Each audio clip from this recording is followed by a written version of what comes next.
हे hello friends, आज बनवू वरण चकुली. एका कढईत थोडंसं तेल टाका, त्याच्यात जिरे, मोहरी, हिंग, कढीपत्ता, एक कांदा, एक टोमॅटो, लसण, हळद पावडर आणि 2-4 मसाले तळसून 1 ग्लास पाणी टाकून घ्यायचे. आणि मूग डाळ मी भिजून ठेवली होती एका वाटीमध्ये, ती पण त्याच्यात टाकून घ्या. उकळी येईपर्यंत थोडीशी कणिक घेऊन लाटून घ्यायची आणि तुमच्या आवडीनुसार वेगवेगळ्या शेपमध्ये कट करून घ्या.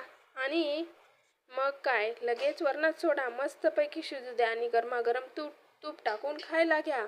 बनवायला सोपी आणि खायला पण मऊ, आणि जास्त चावायची मेहनत नाही घ्यावी लागत अशी चकुली. बनवण्याची पद्धत सर्वांची वेगवेगळी असते, पण खायला मात्र एकच नंबर लागते. मग एकदा नक्की बनवून बघा आणि रेसिपी कशी वाटली हे कमेंटमध्ये नक्की सांगा.